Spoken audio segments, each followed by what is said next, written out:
అప్పుడు నాకు కాలు ఇరిగింది, కుంటుకుంటున్నాం మెంటుకుంటున్నాం, మళ్ళీ నేను బయలుదేరిన. ఆ దెబ్బకి ఏం చేసిండ్రు, తెలంగాణలో ఎన్ని దేవుళ్ళు ఉన్నాయో అన్ని దేవుళ్ళ మీద ఒట్లు పెట్టుకున్నారు. పెట్టినరా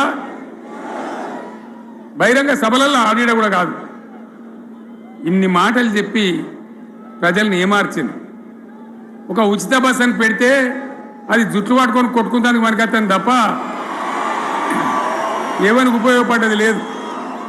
ఆ మహిళలే అంటారు మాకు ఎందుక ఉచిత బస్ దరిద్రం, మాకు అవసరమే లేదు అంటారు. అటువంటి ఒక పథకం పెట్టి ఇక ఇప్పుడు మళ్ళీ పెద్ద నోరు పెట్టుకొని వాళ్ళే మాట్లాడతారు. అంటే అంటే మాట్లాడతారు, అబద్ధాలు చెప్తారు. మాట్లాడితే బీఆర్ఎస్ వాళ్ళ మీద నింద, మాట్లాడితే కేసీఆర్ మీద నింద. ఇది ఒక అలవాటు చేసుకొని ఎవరికి నోరుంటే వాంతే లెక్క అనే పద్ధతిలో అడ్డమైన మాటలు మాట్లాడుతూ చాలా ఘోరంగా మోసం చేస్తూ ఉన్నారు. ఎట్లున్నదంటే కాంగ్రెస్ వాళ్ళు చెప్పింది చాలా సిపాయిలం, మా అంత సిపాయి లేడండి.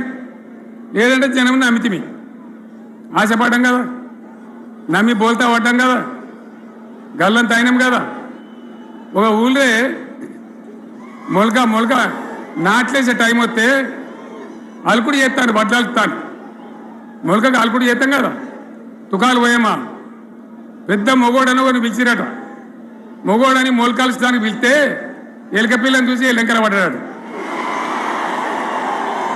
ఇక మా అంత సిపాయిలు లేరు, మేము తెచ్చే ఇస్తాం, 6 సందమామలు పెడతాం, 7 సూర్యులు పెడతాం అని నమ్మబలికి ప్రజలను దగా చేసి మంచిగున్న తెలంగాణ నాగం పట్టించి ఓట్లు వేయించుకొని ప్రజలను మోసం చేసిండ్రు, దగా చేసిండ్రు.